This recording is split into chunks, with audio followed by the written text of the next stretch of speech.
Thank you very much for introduction. First of all, good evening, dear participants, dear colleagues. I know my report is the last one today, and I guess it will be last mile for you. I hope it will be not so hard. I will try to put my speech, my report in some short time, and you will have possibility to ask questions you're interested in. So, great. Very famous scheme, I hope known for you. In my presentation, I will talk about nuclear reactors. Nuclear reactors, moreover, like usual ones, power nuclear reactors. And you see a traditional scheme of nuclear fission reaction for uranium-5, uranium-235. And it's, of course, basics.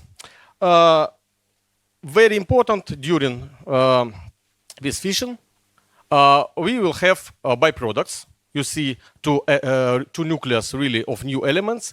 On this slide, you see krypton and barium.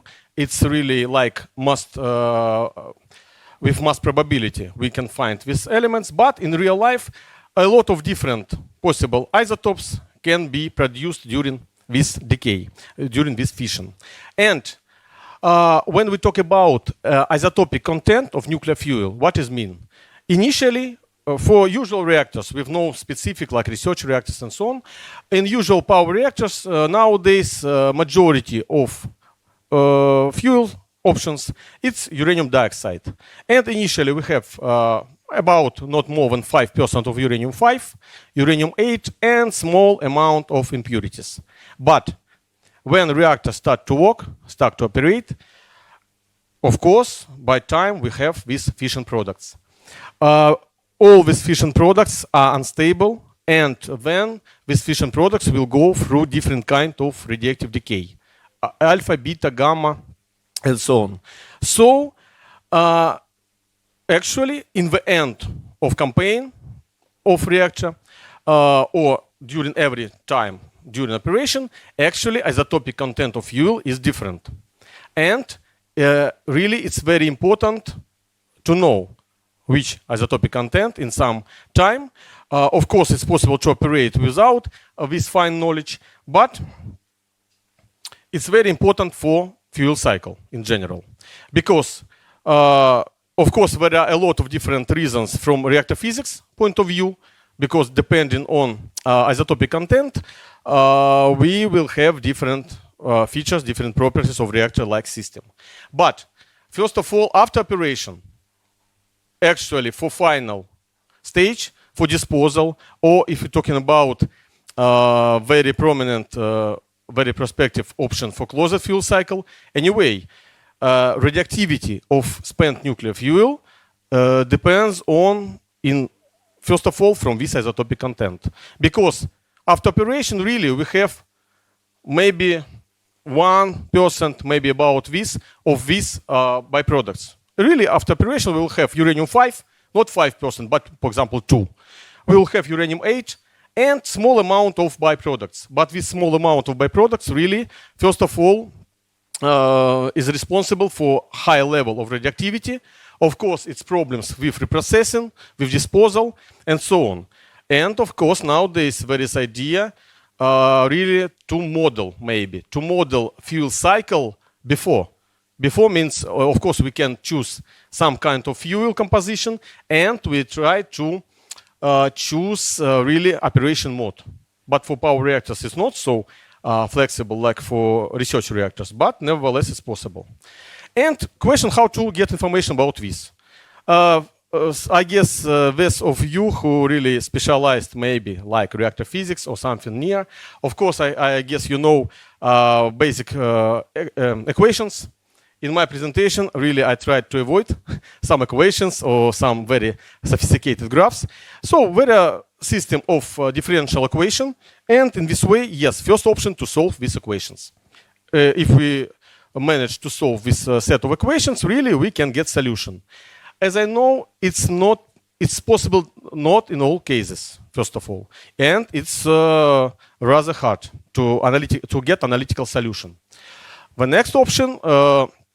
And you see some general idea here. There are some methods nowadays used in nuclear power plant as well. These methods rather simple. These methods could be applied with no specific software, something like this. But in the same time, of course, these methods provides rather high error in calculations. But by the way, this error is enough for usual operation. For operation nuclear power plant, it's not critical because actually a lot of systems and so on and safety systems, it's possible. There are another option, like for example, this one I will use later. We can use different software. Modeling software, for example, Serpent, it's software based on Monte Carlo simulation of processes. In this way, we can really calculate, in fact, it's solving of this set of equations by numerical methods. We can get a very high accuracy solution. But these methods are very time consuming. So actually to model, for example, isotopic content of nuclear reactor like VVR, for example, for some moment of company, really it takes at least a dozen of hours, maybe several days, depend on computer. And idea of this work initially was to provide some methods really in the middle between practical methods, but with high error, and like simulation methods with very high accuracy, but time consuming. So of course, our desire to choose something between, in ideal, just to combine all advantages and so on. On this slide, you see photos. Photos, how it looks like. It's a fuel assembly of VVR reactor. Actually, the same from this point of view for VVR 1000 or VVR 1200 megawatts power units. So you see these tubes, a lot of thin tubes, there are fuel elements. Fuel elements really containing nuclear fuel, and altogether more than 300 fuel rods are combined in fuel assemblies. So one fuel assembly really is a unit to handle fuel, to reprocess, to load, and so on. And core, reactor core of VVR, real photo, you see. Core of reactor, and it's in dark, you can see really walls of reactor pressure vessel. So maximum enrichment, as I said, about up to 5%. And first of all, okay, we'd like to model data. About data, in my work, idea was to use methods like artificial intelligence or machine learning methods applying to this task. But when we talk about using some methods of data analysis, the main and very important issue about data. What is an initial data? This data will be used for training of algorithms and so on. Of course, when we talk about nuclear fuel, it will be great to have real data. Real data means real fuel unloaded from reactor after some time. Yes, there are, maybe very special, like hot cells, special laboratories where this fuel could be dismantled, and using, I guess, spectroscopy, different methods, we can get really isotopic content. But for power reactors, unfortunately, it can be made only after campaign. A campaign, at least between reloading, it should be 1.5 years for VVR 1200. Of course, it's a very big time spent between measures. For research reactors, maybe it's simpler, really, because for research reactors, fuel could be unloaded really in several days after operation. So in this case, we try to model this data. So our idea was, because real data is very hard to get, to produce, first of all, really, to produce means to measure. And second question, of course, is hard to get, because from Rosenergoatom company, really, to get real results of spectroscopy for fuel, it's not so easy task, really. So idea was, okay, let's use modeling software like Serpent to model initial data. Moreover, of course, you can ask about some error, which really will be added in this stage, because every modeling, of course, has some error. But error really rather small in this case. So data were modeled. You see like scheme of this numerical experiment. Actually, it's one fuel assembly, not core in general, only one fuel assembly. with really 312 fuel elements, fuel rods. So you see yellow fuel elements, usual ones, uranium dioxide. Green, it's fuel elements with gadolinium. Gadolinium in nuclear reactors nowadays is used like burnable absorber, like very important element to improve finally quality of operation. And void circles, blank ones. Actually, it's guide tubes. Guide tubes, we can use different sensors inside or control rods and so on. So different data were modeled for different gadolinium concentration, like real ones, for different enrichment of fuel. And effective days, it means time of company. Effective day means one effective day when power unit really worked at 100% of power output. And finally, we managed to get this data. This moment was like not bottleneck here, but it's hard was because I said modeling is time consuming. So in this case, really it takes really several months to get this data. And the next stages were really like in data analysis. First of all, when we try to apply some neural networks, artificial neural networks, something like this, it's really, finally we can say prohibited to use all data. Because we should to divide data in training set. This set of data will be used for train algorithm and test data. In this case, as a model with validation. So initially on train data, we can train algorithm. On the test, testing during operation, during development of this method. And validation like really final set of data to provide for algorithm on the last stage. All these moments are provided just to increase accuracy. Because otherwise our algorithm can be really with poor quality of work. And regression trees really were used here, like method of machine learning. This method very well known, like so-called classification and regression trees. So idea of this method, in this case we talk about regression.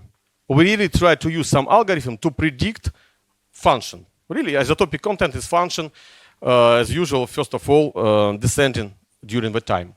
And idea of algorithm to use some predictor, some value, in special logic. And the main criteria is error. We try to find the best fit, maybe, law or function for our data. And totally, yes, method rather complicated. So this method, trees as usual, this method like neural networks and so on are implemented in many different software packages. So this method was applied to develop algorithm of prediction. Because idea is simple. We'd like to get on the input of this algorithm data, initial data. For example, in the start of company, we have this fuel with this isotopic content. Please give me data about this content, but after, I don't know, 1 month, 2 months, and so on. So it's our idea. Just to increase accuracy and to avoid errors, the so-called cross-validation method was used. What does it mean? When I said about dividing data in these sets, train, test, it means I will take all data, 70% for example training set, 30% testing. And I train data on the training set. But then 5 times I, with some randomly divide it again, because every time in training set there are different data. In this way, we can avoid so-called overfitting of algorithm, and really we can increase significantly like robustness of this algorithm for possible changing in data. So, according to this technique, for example, we see for 5-fold cross-validation that if we use simultaneously 3 different trees, combined results, we can get higher error, for example. But for 4, you see lowest level of round mean square error for data. So in this way, we can provide numerical experiment for different algorithms and choose the best one. And in this task, alongside the x-axis, you see really all isotopes which we tried to predict. Because yes, isotopic content could be different one, and totally there are a lot of different isotopes. But these ones are like most interested for us. So you see, yeah, first of all, uranium-5, basic isotope, and all others. You see neptunium, plutonium, and so on. So, and yes, during operation, amount of every isotope changing inside of fuel. So our task really to predict. And you see different models for different isotopes were used with different parameters of algorithm. For some isotopes, really, it's better to use nine-fold cross-validation. For some, really, it's not so serious, like for plutonium, for example. So, actually, yes, finally, this method will be not so easy because really, for different isotopes, we use not one algorithm, but really like set of algorithms. Yeah. And results. In data mining, just to present results, very simple diagrams, like this one, actual data and predicted. In ideal case, whole data should lie on the diagonal line. And if we see small, like not fluctuation, but variation left-right, it means small error, really. It's a residual plot, the same, really, like error and this distribution of errors. Distribution, you know, we see it looks like normal distribution. It means okay, because as we know from theory, really it should be normal distribution of errors in usual case. This previous was for training set. Of course, it's I guess it could be obvious if we use some data to train algorithm. As usual, of course, error on the training set is small. Because especially this data really were used to train. Testing data, this data really new. Algorithm know of this data before. And this data really new and really, as usual, on test set we can get rather high error. Anyway, higher than for training. But in this case, you can see it's really good results, not so distributed around. And for different isotopes, because there are different models, you see with star and dots, we have errors in test set with stars sign and errors in training set. Actually, we have only this one isotope is very specific, plutonium, because you see for training set really small, because it's, by the way, it's percentage 0.05. But for test set, it's really higher. Significantly. And for uranium. For others, really results closer between. So it means, yes, of course, if we have a picture like this one with not so big difference, it means really our algorithm predict with good quality amount of this isotope in the fuel. So that's all briefly about this work. Finally, it was really it were 21 isotopes used. Moreover, besides of isotopes, we tried to predict a multiplication factor, but it really was like some byproduct of this work. So nowadays we have this algorithm, and if we talk about possible future development, directions of development, this work, of course, it's first of all producing more data. Because initial modeled data were not so many data sets, because I said it's time consuming. And of course, for us, really, it's interesting. This work was provided for VVR 1000 reactor, but for us, it's interesting to modify this work for research reactor. In Obninsk, there is Karpov Chemical and Physical Institution with research reactor, VVRC. For research reactor, really, to produce molybdenum, as I know, campaign is equal about 2 weeks. Of course, we really can try to get real data of analysis of fuel. In this case, of course, it will be more preferable because we will get some connection with real data and so on. And the final task, yes, as I said initially, we can get lower error than traditional methods using right now, but at the same time, it will be really very quick, because these methods, after developing of algorithm, it not takes a lot of time. Really, it's seconds on computer. That's all. So, if you have some questions, please ask. I will try to answer. Thank you very much for your attention. Thank you, Alexander.